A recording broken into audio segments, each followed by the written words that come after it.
Hi everyone, welcome to AI Crack channel. This is Akash Gangwar and today we'll be studying Differentiability Lecture 1 and we'll be talking about basic definitions and solving certain problems. Okay, so let's begin a lecture with the basic definition of differentiability, and I'm assuming that you all have gone through this back in your 11th and 12th class, right? But let's redefine and reiterate it formally once again over here. Now, whenever we hear the term derivative, it always related to rate of something, rate of change of slope, rate of change of y with respect to x, rate of change of flow of water, flow of something, rate of change of volume, etc. But in this lecture, let's focus on the slope part. That is rate of change of y with respect to x. Okay. And now let's take two examples. One is this curve fx, and one is this straight line y equals to mx plus c. Okay. Now, what is the property of straight line? Property is slope is constant for every single point, right? So that's why we can calculate the slope with the help of this delta x and delta y, basically average method. That would give us delta y by delta x. This is our slope, right? This length is delta y, this length is delta x, and we can calculate the average slope between these 2 points for this line because slope is constant everywhere. So that's why we can deploy this method. Okay. But can we use that for this particular curve fx? No, we cannot. At this point, slope is like this one. At this point, slope is like this one. Tangent is like this one, right? So we cannot do this method for this one because at every single point, slope is changing. Over here, every single point, slope was constant. So now how do we calculate slope at a particular point? So let's see how do we do that.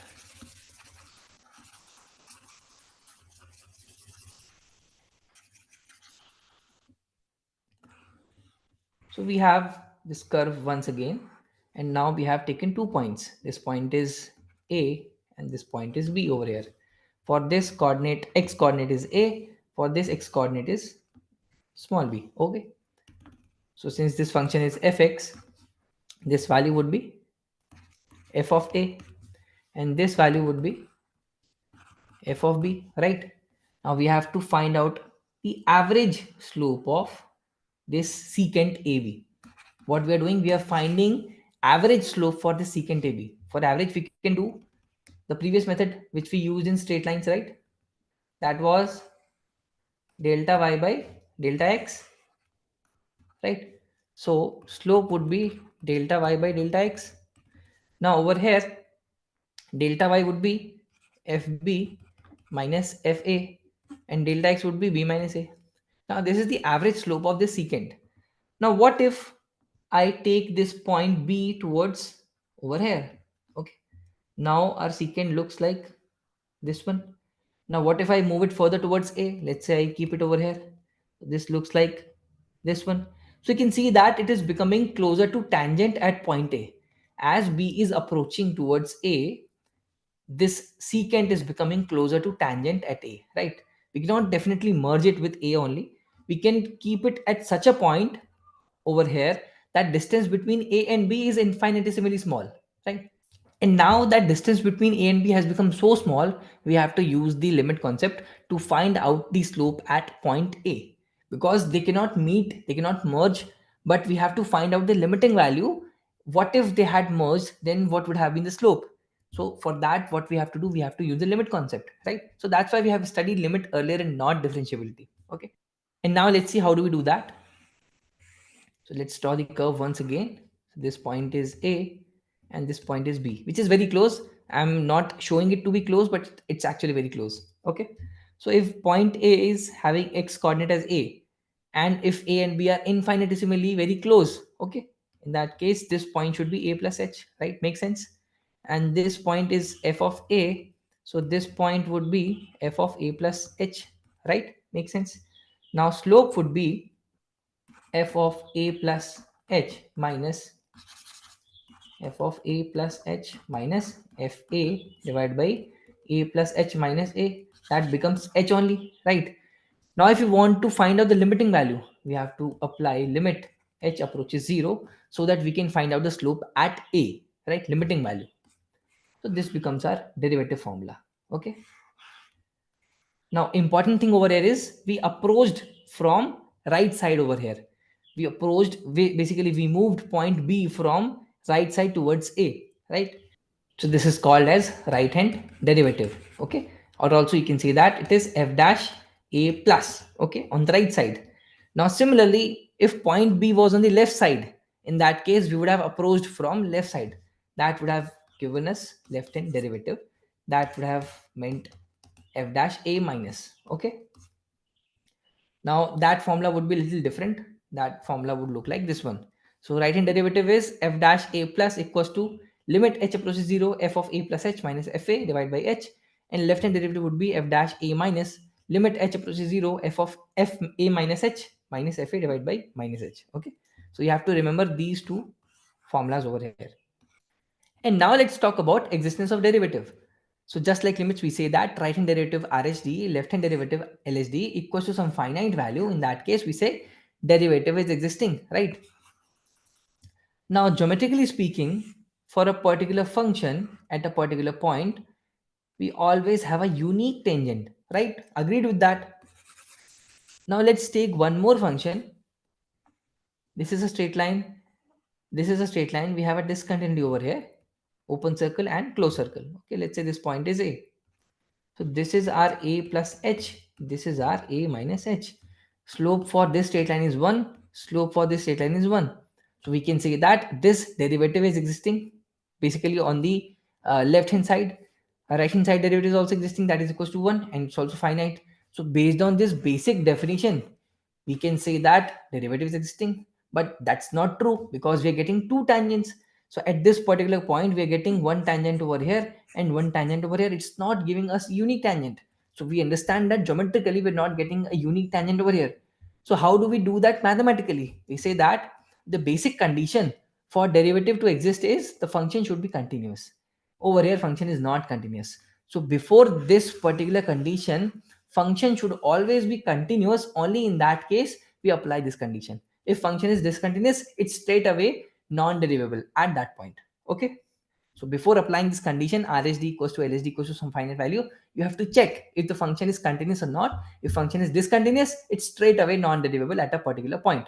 Okay, and now let's solve this example. Find the derivative of fx equals to mod ln x at x equals to 1 using all approaches. Okay, so method 1 would be the basic one, basically the first principle.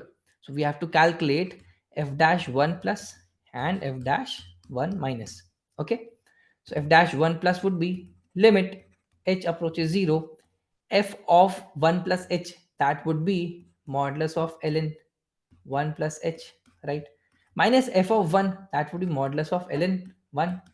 Okay, divide by h. Now this becomes 0 only. Okay, this becomes 0.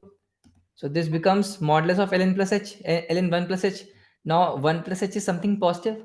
So ln would be positive only. So we can open up this modulus, right? So that would give us limit h approaches 0 ln 1 plus h divided by h. And we know that this limit is 1. When h is approaching 0, this limit is 1 only. Standard limit, right? So this becomes 1 only. This comes out to be 1. And now let's calculate f dash 1 minus. So that would give us limit h approaches 0 modulus of ln 1 minus h minus modulus of ln 1 divided by minus h. So this becomes 0 only. So this is 0. So what we are getting over here, limit h approaches 0. Now 1 minus h is less than 1, right? So ln would be negative. So this would open up as negative quantity. So minus ln 1 minus h divided by minus h, right? Now this limit ln of 1 minus h divided by minus h is 1 only, right? When h is approaching 0. So this limit would be 1. So answer would be minus 1 because we have a negative sign over here. Okay. So we have got two different limits over here, 1 and minus 1. So our RHD is 1, LHD is minus 1. So they are not equal, hence the derivative is not existing for modulus of ln x. Okay. Now this was our first method.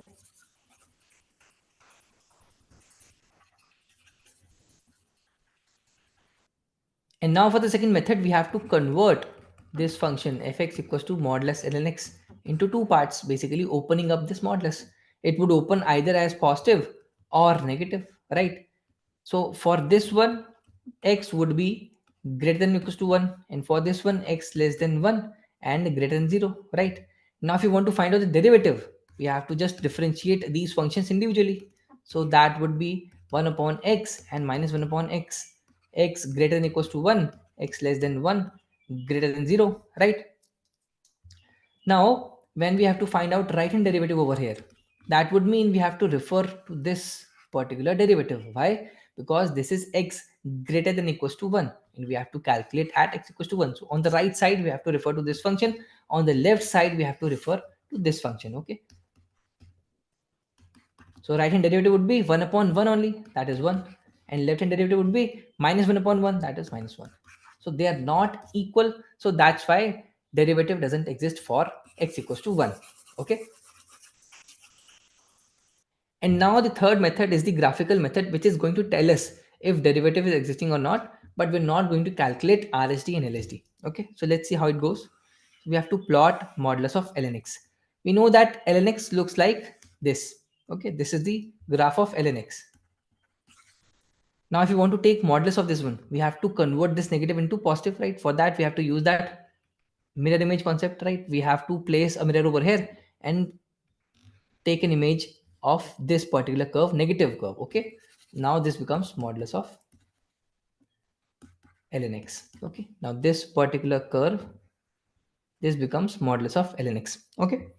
Now, we can see that on the right hand side, slope is something of this sort, basically positive. On the left hand side, slope is negative. On left hand side, slope is negative. On right hand side, slope is positive. So that's why they're not equal at this particular point, that is 1. Okay. So that's why derivative is not existing at x equals to 1 for modulus of ln x, right? So we have discussed three methods to find out if the function is derivable or not. And now let us solve this question. Check the derivability of function at x equals to a if x equals to this piecewise function. Okay. So what we have to do, we have to find right hand derivative and left hand derivative and see if they are equal or not. So let's first find left hand derivative, that is f dash e plus. Okay. That would be limit h approaches 0 e plus h minus e multiplied by 2 raised power minus 2 upon e minus e plus h, right? Minus 0, that is f of e, right? F of e 0 only, divided by h. So this is f of e plus h, this is f0 divided by h, right? Now this e gets cancelled out, this e gets cancelled out, this negative gets cancelled out. So what we are left with, limit h approaches 0, h multiplied by 2 raised power 2 by h divided by h. This h gets cancelled out, we are left with 2 raised power 2 by h. That is infinity, right? Because h is approaching 0. So 2 raised power infinity is infinity only. So it does not exist, right? So we can simply say that without even calculating f dash e minus, we can simply say that this limit is not existing. So differentiable, the function is not differentiable at e. Okay, not differentiable at x equals to e. Now let us solve this question. If fx is differentiable at x equals to 0 and f dash a equals to 1 by 4, find limit h approaches 0 f of a plus 2h square minus f of a minus 2h square divided by h square. Now usually questions of these kind of format are solved with the help of first principle. So our first principle is limit h approaches 0 f of a plus h minus f a divided by h equals to f dash a plus, right? So this is the first part of first principle, right? We have the negative part as well. So let's see how to convert this into first principle format, right? So we have limit f of h approaches 0 f of a plus 2h square minus f of a minus 2h square divided by h square. So what we can do, we can add and subtract fa in the numerator. Doesn't make a difference, right? Now this would become limit h approaches 0, clubbing this with this one. So f of a plus 2h square minus fa divided by h square, right? Minus f of a minus 2h square minus fa divided by h square, right? These two becomes individual limits, right? Now we know that function is differentiable at x equals to a. Now this looks like f dash a plus, but here's the catch, we don't have 2h square over here. So let's multiply by 2 in the numerator and denominator. Same over here, right? Now this becomes a proper f dash a plus, but we know that function is differentiable. So f dash a plus would be same as f dash a, right? So this becomes f dash a. And now this becomes minus of f dash a minus, right? Because for f dash a minus, we should have a negative sign over here, right? We don't have a negative sign over here. So this becomes negative of f dash a minus, which is same as negative of f dash a. This becomes minus of minus f dash a, okay? Whole multiplied by 2. So this becomes 2 times f dash a multiplied by 2, that is 4 f dash a. And f dash a is 1 by 4, so this becomes 1, right?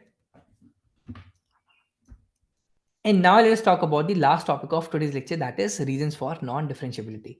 So the first reason is discontinuity. If the function is discontinuous, it's straight away non-differentiable, right? You don't have to do anything. You have to mark it non-differentiable directly, right?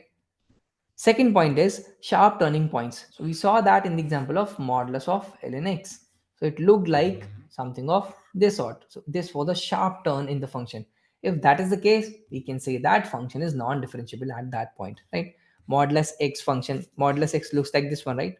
Modulus x or any kind of modulus version of this function. So it has sharp corner at x equals to 0. So that makes it non-differentiable at x equals to 0. Now the third point is vertical slope. Let's say we have a function of this type. It's going to infinity at x equals to 0. So we can say that the slope is infinity over here. But we know that in the basic definition of differentiability, the limit value should always be finite value, right? So if that is not the case, if it is having a vertical slope that is infinity, in that case we can say that function is non-differentiable. So these are the 3 key points based on which we can identify the function is differentiable or not. Okay. So today's lecture was still here only, and from the next lecture, we'll be talking about algebra of differentiability and solve certain problems. Okay, so let's meet in the next lecture. Thanks for watching.